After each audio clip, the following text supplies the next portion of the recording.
है और इतिहास सर मैं आऊंगा दोबारा आपके पास, दोबारा आऊंगा। चलिए, आपने औरंगजेब को तो बुरा कहा, लेकिन कपिल कुमार जी, ये खुले तौर पर मुगल शासकों की तारीफ कांग्रेस पार्टी के द्वारा।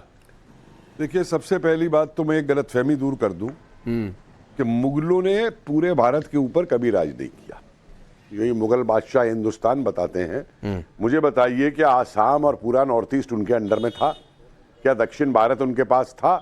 क्या वेस्टर्न भारत उनके पास था? दूसरी बात आइए, बिल्कुल नहीं हटाना चाहिए मुगल इतिहास, लेकिन जब अकबर को आप पढ़ाते हैं तो श्रीमान जी ये भी पढ़ाइए कि ये वो अकबर था जिसने चित्तौड़गढ़ के अंदर 40,000 हिंदुओं का कत्लेआम कराया था। उस इतिहास को क्यों छुपाते हैं?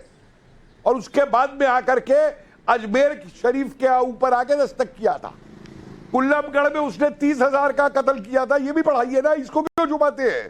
पूरा इतिहास पढ़ाइए, खुल के पढ़ाइए। हम तो कह रहे हैं इतिहास पढ़ाइए, पूरा इतिहास लेकर के। मेरे बीच में मत बोलिए, मैं आपके बीच में नहीं बोला हूं। देखिए मैं इससे डिबेट करूं। एक मिनट, अगर ये बीच में इंटरवीन करूं।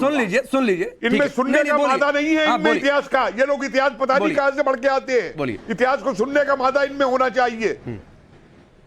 जिन लोगों ने, जिनकी लीडर आतंकियों के मरने में बटाला हाउस के ऊपर आंसू बहाती है, जिनका लीडर दिग्विजय सिंह जाकिर नायक का चेला बना हुआ है, अरे आप मुझे इतिहास बताएंगे?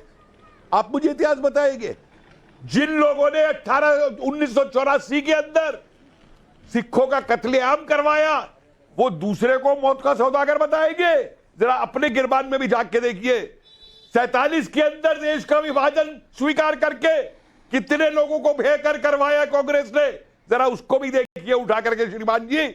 और उस इतिहास को भी देखिए जिस इतिहास में अंग्रेजों के आखिरी प्रतिनिधि को, जिन अंग्रेजों ने 170 साल तक हमें लूटा था, गरीब बनाया था, नरसंहार किए थे, लॉर्ड माउंटबेटन को नेहरू ने क्यों भारत का पहला गवर्नर जनरल बनाया था? जरा इस इतिहास का भी जवाब दे दीजिए, हिम्मत है तो। ठीक है, मैं आता हूं, एक बार सबकी टिप्पणी ले लूं, फिर मैं आऊंगा विवेक बंसल जी आपके पास भी दोबारा।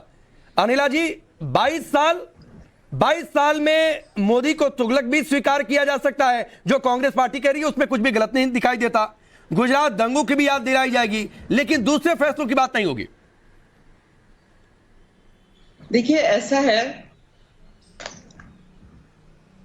जी, सबसे पहले तो मेरी राम राम सबको। और कांग्रेस पार्टी ने इस देश की स्वतंत्रता के बाद से लेकर अब तक इस क्षण तक आपने देखा है बंसल साहब किस प्रकार से पूरा, जिसको कहते हैं ना, ग्लोरीफाई कर रहे थे कि मुगल एरा को, या मैं कहूं कि जो यहाँ पर आक्रांता, मुस्लिम आक्रांताओं का जो राज रहा भारतवर्ष में, उसका महिमा मंडन जो यहाँ पर कांग्रेस के प्रतिनिधित्व कर रहे थे। तो सीधी सी बात है कि इनका जो प्रेम है इन आक्रांताओं के प्रति वो स्पष्ट है, उसमें तो मुझे कुछ बोलने की आवश्यकता नहीं है। ज्ञान बखा रहे थे बंसल जी, पर उसकी काट अभी कपिल जी ने कर दी, क्योंकि इतिहास का ज्ञान इनको है ही नहीं। गलती इनकी नहीं है, कांग्रेस पार्टी ने इतिहास पढ़ाया ही ऐसा गया कि जिसमें दिखाया गया था मुगल्स तो ग्रेट थे, अनारकली की मोहब्बत सलीम के साथ दिखा दी जाती है, शाहजहां की मोहब्बत दिखा दी जाती है, अकबर की मोहब्बत जोधा के साथ दिखा दी जाती है। अरे वाह, क्या रोमांटिक लोग थे। इस देश में इतनी सुंदर सुंदर बिल्डिंग्स खड़ी कर दी हैं, इतने सुंदर सुंदर गार्डन्स खड़े कर दिए हैं। वाह, क्या अच्छे थे ये मुसलमान आक्रांता जो हमारे भारतवर्ष में जिन्होंने राज किया। कपिल जी ने बिल्कुल ठीक कहा कि ये जितने भी मुस्लिम आक्रांता थे, जब जाते थे तो चट्टे पहाड़ लगा देते थे हिंदुओं की खोपड़ियों के।